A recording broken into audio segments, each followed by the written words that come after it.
Like, share and subscribe to Inspire Media.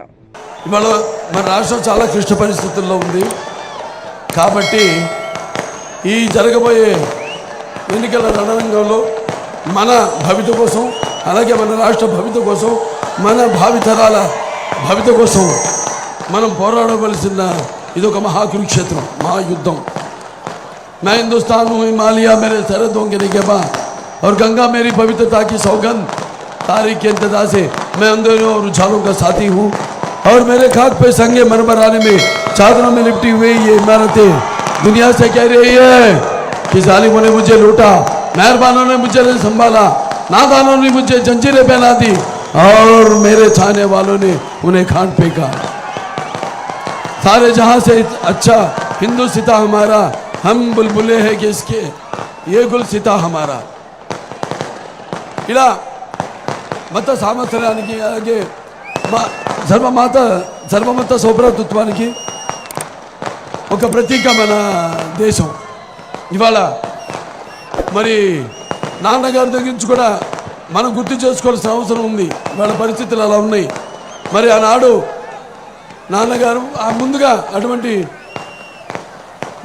ఆయన కడుపులో జన్మనిచ్చినందుకు నన్ను మీ అందరి గుండెలో ఆయన ప్రతిరూపంగా నిలిపినందుకు విశ్వవిఖ్యాత నట సార్వభౌమ అలాగే నటనకే విశ్వరూపం ఏమిటో చూపించిన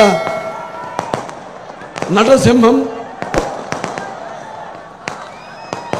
అలాగే నాకు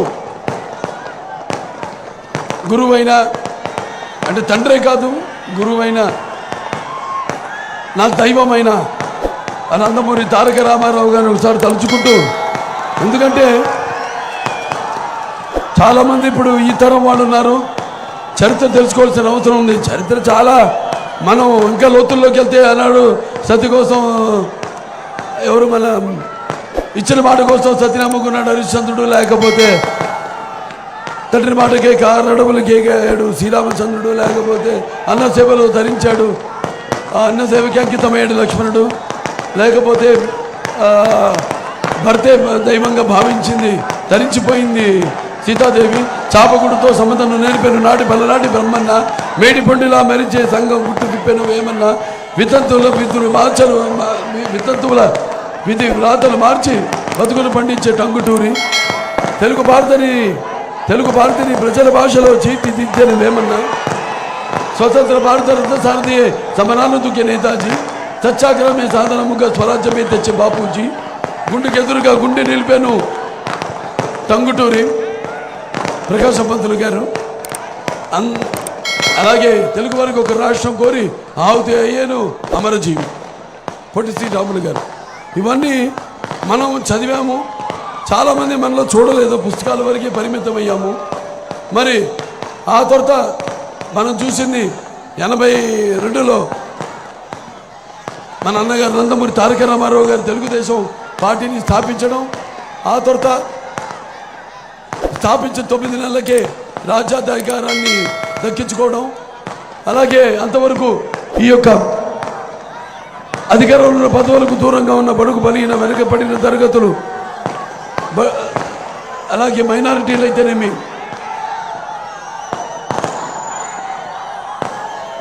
అందరికి కూడా చేతురించి అధికారంలో ఉన్న పదవులతో అలంకరించిన మహానుభావుడు నందమూరి తారక రామారావు గారు. మరి ఆయన ఒక చరిత్ర చూసుకుంటే సినిమా అంతా ఒక ఎత్తు అయితే ఆయన నటించని పాత్ర లేదు అలాగే ఆయన చేయని ప్రయోగాలు లేవు సినిమా రంగంలో. అలా ఒక మహారాజు నుంచి ఒక దేవుడి నుంచి ఒక మహారాజు నుంచి అలాగే ఒక పేదవాడి దగ్గర నుంచి అన్ని పాత్రలను పోషించి ఆయన సుస్థిరంగా మీ గుండెల్లో నిలిచిపోయారు. ఆ తర్వాత మరి ఆయన పౌరాణికాలు చేస్తేనేమో పౌరాణికాలు ప్రాణాలు పోసుకున్నాయి సాంఘికం చేస్తే సామాజిక వర్గమలాలు అయ్యాయి అలాగే జానపదం చేస్తే జావలీలు పడాయి అలాగే పచ్చోపదుల కింది పాట నాటు నేర్చింది కళామ తల్లి కన్నుల పండుగ చేసుకుంది గలగల నమ్మింది ఆయన చూసి. మరి ఆయన ఆ స్థాయికి రావడానికి కారకులైన ప్రజలకు నేనేమిచ్చి రుణం తీర్చుకోగలను అంటే భావస్తురాణి జన్మాంతర సౌహృదాన్ని అంటారు. అంటే పూర్వ జన్మలో మనం చేసిన ఉన్న పరిచయంతో ఈ జన్మలో ఆ వాసనతో కొంతమందిని మనం పొందగలుగుతాం. కానీ ఇన్ని లక్షల కోట్ల మంది అభిమానులు మరి ఉండడం, అప్పుడు మన ఆత్మగౌరవం, మన రాష్ట్రానికి మనం మద్రాసీలుగా పిలువబడుతున్న మనకి మన ఆత్మగౌరవాన్ని కాపాడడానికి, ఆత్మాభిమానాన్ని కాపాడడానికి, మన ఉనికిని చాటుకోవడానికి ఆనాడు తెలుగుదేశం పార్టీని స్థాపించడం జరిగింది. ఆ తర్వాత ఎన్నో విప్లవాత్మకమైన సంస్కరణలు తీసుకొచ్చారు ఆయన. మరి ప్రపంచంలోనే ఎవ్వడు సాహసించలేని విప్లవాత్మకమైన పథకాలను, అలా అంటే ఎన్నో సాహసోపేతమైన, అలాగే ప్రజలకు ఆమోద్యమైన, ఆనుకూల్యమైన, ఉపయోగపడేమైన ఎన్నో సంస్కరణలు, అలాగే ఎన్నో అభివృద్ధి కార్యక్రమాలు తీసుకోవడం జరిగింది. అందులో సామాన్యుడికి కనీసం జ్ఞానం ఉన్నవాడు ఇచ్చేది వాళ్ళకి అవసరమైన గుడ్డ. మరి ఆనాడు కిలో బియ్యం 2 రూపాయలకి ఇచ్చి ఈనాడు పేరు మార్చి దాని ఆహార భద్రత అని ఏదో అంటున్నారు. అది కిలో బియ్యం 2 రూపాయలకి ఇచ్చింది తారక రామారావు గారు. అలాగే పేదవాడికి కట్టుకోవడానికి సగం ధరకే ఈ చేనేత వస్త్రాలు, మరి అలాగే ఈ చేనేత కార్మికులకి దానివల్ల పరోక్షంగా వాళ్ళు తయారు చేసింది అమ్ముడు పోవడం, వాళ్ళకి జీవనోపాధి కల్పించడం.